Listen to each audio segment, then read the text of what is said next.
Isang mapagpalang umaga po mga kabayan. Welcome sa ating panibagong update. Ito po sa PNR in SCR South.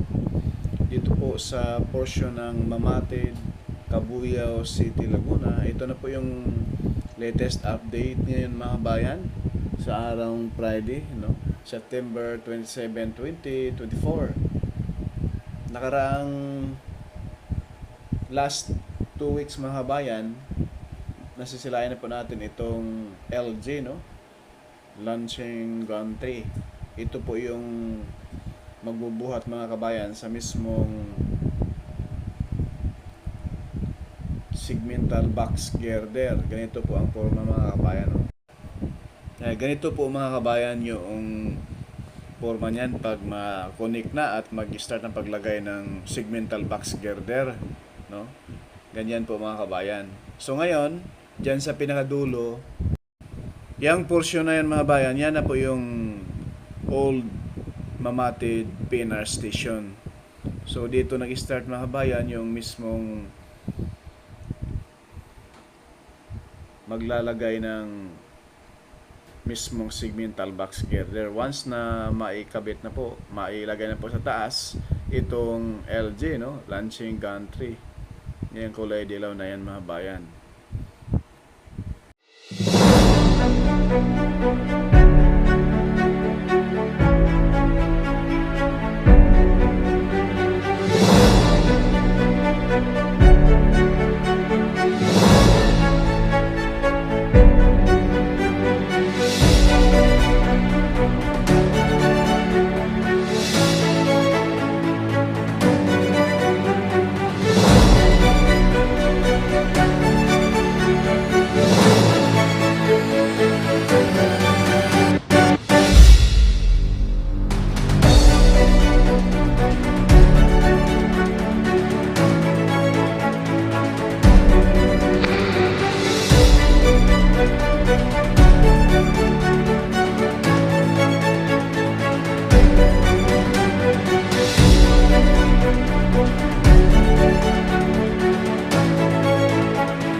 Dito sa area na ito mga bayan, kaharap sa ating kamera ay approaching na po yan doon sa Cabuyao proper, Ayan, masisilayan na po natin yung mga column, na naka-ready na rin po yan mga kabayan sa pag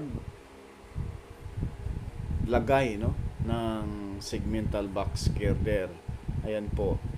Talagang paspasan. Ang napakalaki po ng improvement dito po sa portion ng PNR in SCR South, lalo na po rito sa area ng Cabuyao City, Laguna.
Sa porsyong ito mga bayan, magbabaon na sila rito ng mga board pile na tig-i-anim na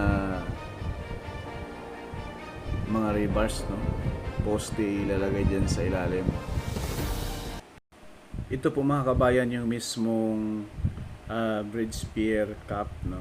Na kung saan yan, dyan na po ipapatong sa pinakataas yung mismong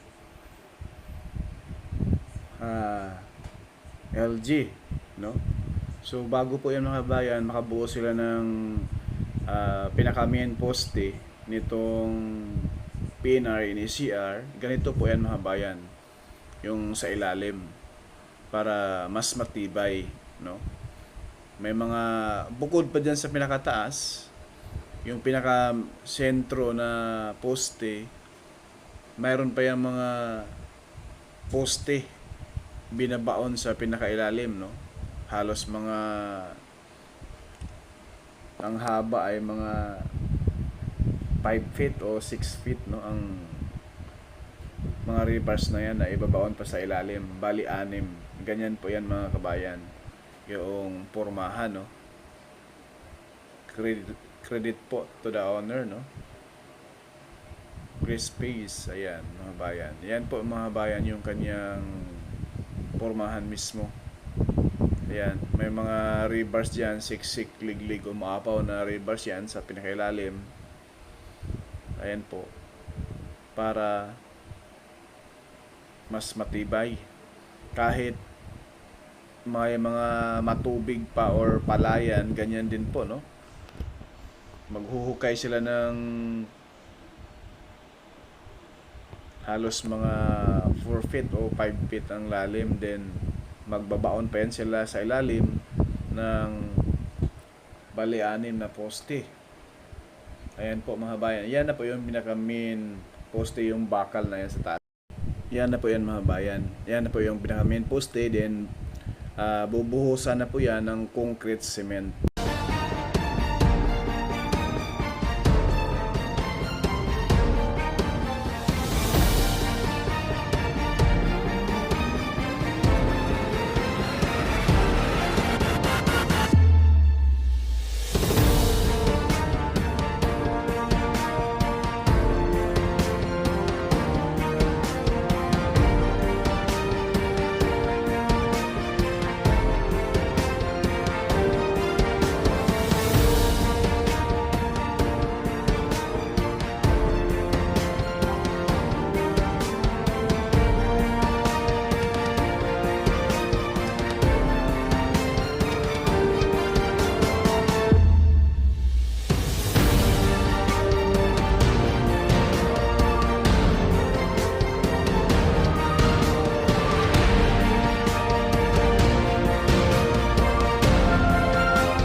God is good po mga bayan. Ayan po mga bayan yung ating latest update sa araw Friday, September 27, 2024. Okay, usap po, wag po tayo mag-skip sa ads, no? Malaking tulong na po yan ni Porca Studio. Thank you and God bless po sa ating mga bayan.